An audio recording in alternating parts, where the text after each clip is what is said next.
बिहार के सारण जिले से एक बेहद दुखद और सनसनीखेज मामला सामने आया है।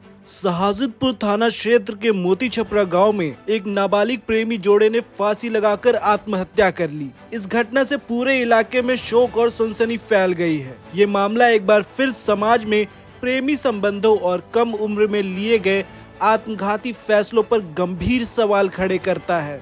ये घटना उस वक्त हुई जब 14 साल की नाबालिग प्रेमिका अंजलि कुमारी के घर उसके माता पिता मौजूद नहीं थे। इसी मौके का फायदा उठाकर 15 साल का नाबालिग प्रेमी सनीस महतो उसके घर पहुंचा।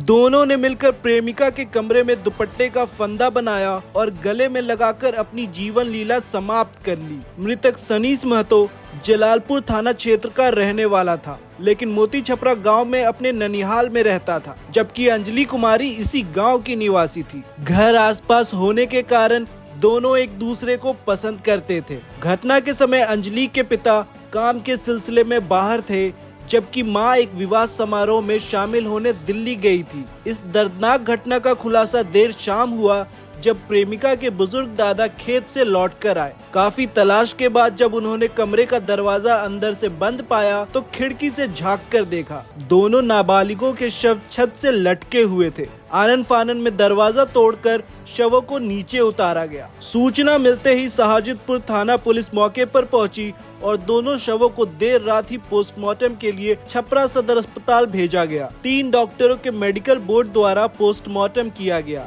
साथ ही बिसरा को भी जांच के लिए संरक्षित किया गया है। इस मामले को लेकर फॉरेंसिक टीम ने मौके पर पहुंचकर गहन जांच की और वैज्ञानिक साक्ष्य जुटाए। हालांकि इस मामले में अभी तक किसी भी पक्ष की तरफ से थाने में कोई औपचारिक आवेदन या शिकायत दर्ज नहीं कराई गई है। नाबालिग प्रेमी के घर केवल पिता है, जबकि प्रेमिका के घर बुजुर्ग दादा दादी मौजूद हैं। इस दुखद घटना ने प्रेम संबंधों, पारिवारिक निगरानी और कम उम्र में आत्महत्या जैसे संवेदनशील मुद्दे पर गंभीर चिंता पैदा कर दी है। पुलिस मामले की गहनता से जांच कर रही है, लेकिन 2 नाबालिगों का यूं जीवन समाप्त कर लेना पूरे समाज को सोचने पर मजबूर करता है।